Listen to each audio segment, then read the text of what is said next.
तर एक rapid fire प्रथेप्रमाणे करायलाच हवं नाही का? चला तर मग. दादा कोण? चंद्रकांत दादा की अजित दादा?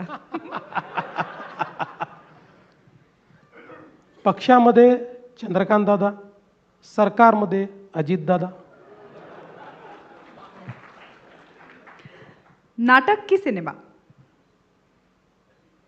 सिनेमा. कारण नाटक पाहायला वेळ कमी मिळतो, सिनेमा अर्ध्या रात्री डाउनलोड करून पाहता येतो. डेक्कनचं वैशाली का रुपाली? असं आहे की आपण पाणीपुरी सेवपुरी वाले लोक आहोत. त्यामुळे वैशालीच. वा. गणेशोत्सव पुण्यातला का मुंबईतला? गणेशोत्सव पुण्यातला.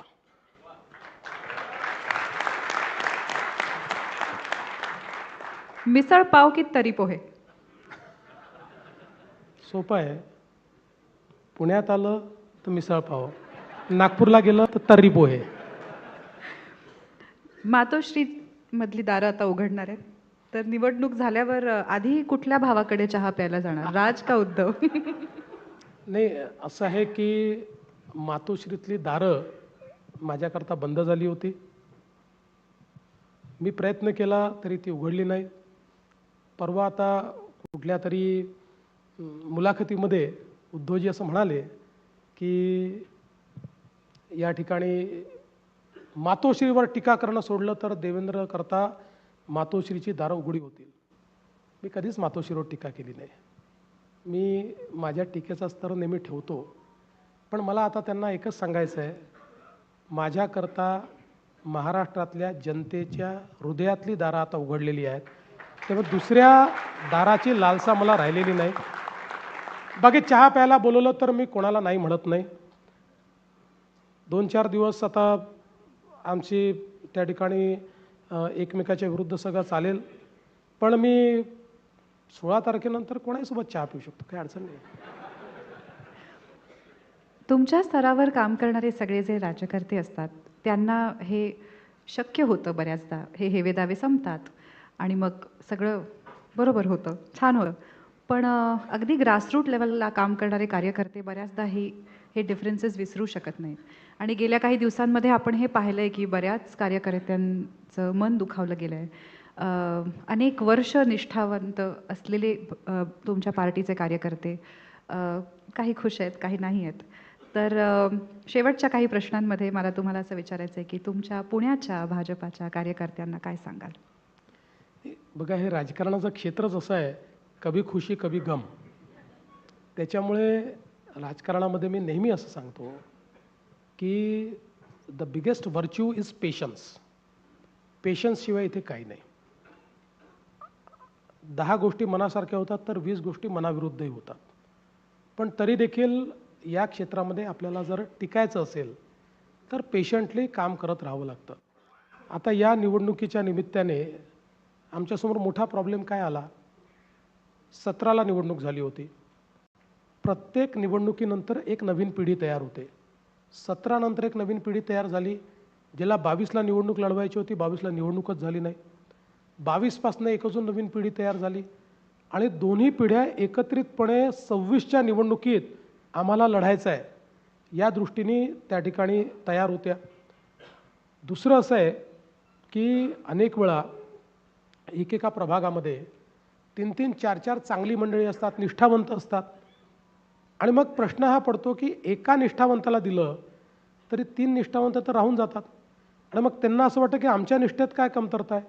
बरं, आमच्याकडे अजून तरी अशी फुटपत्ती आली नाही किंवा असं मापही आलं नाही किंवा आर्टिफिशियल इंटेलिजन्सही तयार झालेला नाही कुठला टूल की कोण जास्त त्याच्यामध्ये बाबा आहे हे आपलं शोधून काढायचं, निष्ठावंत कोण जास्त निष्ठावंत आहे हे शोधण्याचा कुठला टूल नाही आहे. तेव्हा कोणालाही आपण एकाला तिकीट दिली की बाकी तिघांना वाटतं आमच्या निष्ठेत काय कमतरता होते, आम्ही इतके वर्ष काम केलं, आम्हाला काय नाही दिलं. दुसरं एक अजून असतं, इलेक्शनमध्ये अनेक वेळा इलेक्टिव्ह मेरिट हा देखील विषय असतो. आपण जेव्हा कॉम्पिटिंग अशा प्रकारच्या व्यवस्थेमध्ये आहोत त्यावेळी कधीकधी चॉईस असतो प्रचंड निष्ठावंत कार्यकर्ता आणि निवडून येणारा कार्यकर्ता. त्यावेळी दुर्दैवाने आजच्या जगामध्ये निष्ठावंतापेक्षा निवडून येणारा हा अनेकदा उजवा ठरतो. आणि मग अशा परिस्थितीमध्ये हे खरंच आहे की हा अन्याय होतो. म्हणून मी इतके वर्ष आता निवडणुका लढवतो आहे. दर निवडणुकीतला एक अनुभव आहे की काही जवळचे लोक दूर जातात, काही लोक अबोला धरतात, काही लोक 3-3 वर्ष बोलत नाहीत. पण मी आपला प्रयत्न करून शेवटी त्यांच्याशी संवाद साधून त्यांच्याशी आपली मैत्री पुन्हा मी स्थापन करत असतो.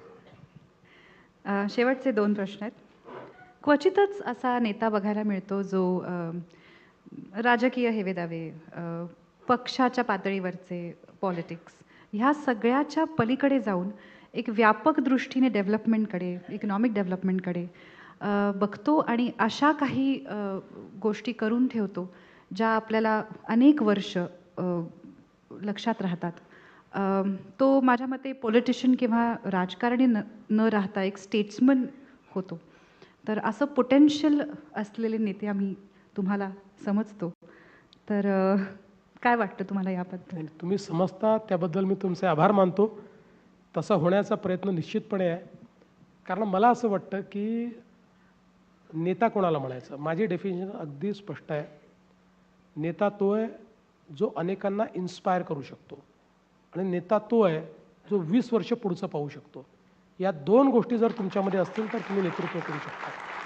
त्यामुळे हा माझा प्रयत्न असतो की आपल्या कामातनं, आपल्या व्यवहारातनं लोकांना इन्स्पायरी करता आलं पाहिजे आणि आपल्याला 20 वर्ष पुढचं पाहता आलं पाहिजे, त्याकरता प्लॅन करता आलं पाहिजे. हे जर जमलं तर स्टेट्समन होईल, नाही तर नेता राहील. शेवटचा प्रश्न अगदीच आपण थोडेसे वेळेच्या पुढे आहोत, पण पुणेकरांच्या तुमच्याकडनं काय अपेक्षा आहेत हे तर तुम्हाला एव्हाना कळलं असेल. माझ्याकडे तसे काही प्रश्नही होते. तुमच्या पुणेकरांकडनं काय अपेक्षा आहेत आणि तुम्ही पुणेकरांना या निवडणुकीच्या साठी काय सांगाल? 2च अपेक्षा. सगळ्यात महत्त्वाची अपेक्षा ही आहे की 15 तारखेला मतदानाला जा आणि कमळाचंच बटन दाबा. आणि दुसरी छोटी अपेक्षा जी माझ्या पक्षासहित सगळ्यांकडे आहे, पुण्यामध्ये लागणारे होर्डिंग जरा कमी करा आणि इल्लीगल होर्डिंग तर लावूच नका.